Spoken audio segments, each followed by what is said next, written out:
welcome back to another video. Today I want to discuss my monthly set of assets. These numbers are for the month of October.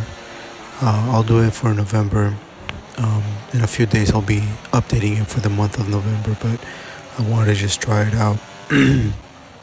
Make sure out to a channel called Keep Going, where the gentleman does the same exact thing. He talks about his savings, how much he has in crypto and stock market. For the month of October, things were looking okay, but I'll go over some of the savings. 9,900. That's a mixture of a little bit of cash and a little bit in the bank. And again, that's before my bills were paid. So it's usually less than that, but that was a pretty decent number. For the rainy fund, I always like to keep at least 10 grand liquid in a high yield savings account. I don't touch that money unless I really need an emergency. I've been blessed that I haven't really needed to touch that money in a long time.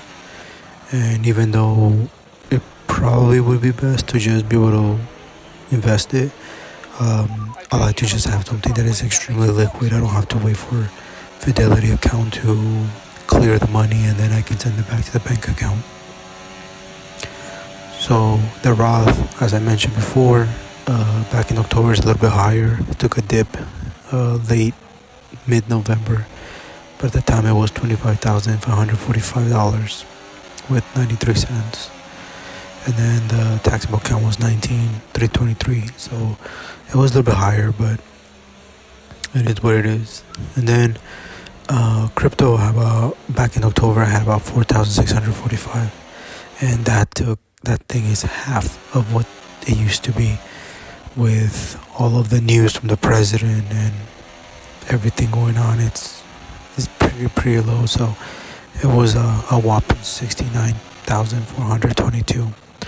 Now I'm very proud of that number, and I'll continue to build upon it. But at the end of the day, it's consistency. The consistency to keep investing. At this moment, I'm really addicted to just seeing the number continue to grow. Now, me personally, I can do another video about it, but the more I do research, I stick to index funds and growth index funds. I'm not a big fan of dividend investing, although I love the calculations. As you clearly can see, I like to calculate my stuff. I don't like that they've been underperforming the growth.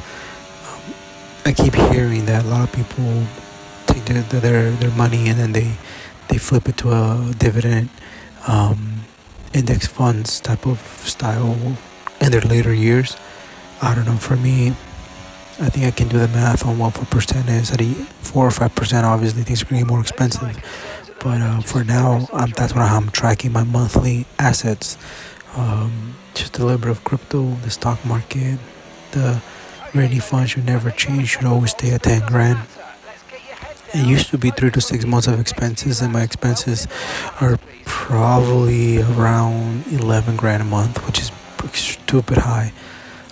So technically I should have about 33,000 there, but I'd rather just limit it to 10. I don't think any major expense should take more than 10 grand.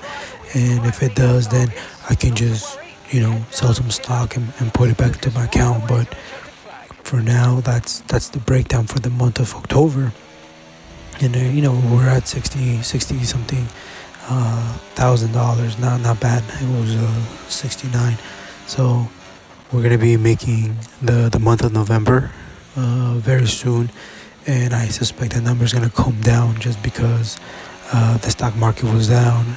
Crypto is 50% down. Again, this is not financial advice. The stuff that I'm into in crypto, very speculative, very high risk.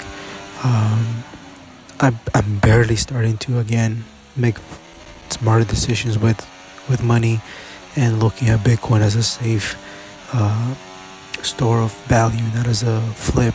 And the money that I have there, it was on different blockchains. So it was around Solana, Sui, Ondo Finance, those things that I go on rabbit holes thinking, hey, this is gonna be good, and then all of a sudden it just takes a dip. Bitcoin took a dip, and we know that if Bitcoin comes down, everything comes down, and it's more violent. And when Bitcoin goes up, everything else will go up. I would assume in a more violent, positive manner. But for now, we just have to write it out. At the time of this recording, Bitcoin is hovering around $90,000, and obviously it was up 135, I believe. 133 was the all-time high this year, and obviously that's a 30-40% drop. So it's come down, and that's how Bitcoin is. In the previous video, I mentioned how I lost the opportunity to invest in Bitcoin back in 2014-15 era, time, and now I'm just looking at it as a store of value. So I am saving a little bit of money, mostly for my kids, and that's just extremely limited amount of money, $100-$200 per month. It's nothing big, and I'm hoping that Bitcoin continues to grow in a very slow manner, because eventually what I would want to do is pay off all my bills that I have, and be able to deploy more capital into such assets like crypto and in the stock market. I'm not a big bond type of person. I've read about them. 3-4% sounded cool, but the more I do my research on it, it's like I'd rather take the gamble per se with the stock market. I think the return it could be so much better. But anyways, that's kind of the month of October. I will be doing an update for the month of November, and I'll do that video later on this month or something. But just want to give you a shout out, for anybody who listens to this and does something similar like that, which is to put in all of the expenses and all of your assets, and then that way you can see your net worth and see how much you're growing. I don't know about you guys, but that's what gives me the best joy, to be able to just see my investments continue to grow. Yes, there's going to be some down month, but at the end of the day, it's always going to go up and to the right. It's been doing that for the last 100 years. It's going to do it 100 years after we're all gone. And at the end of the day, I'm trying to also build legacy for my kids, not just for me. I don't understand why the last stint was so bad.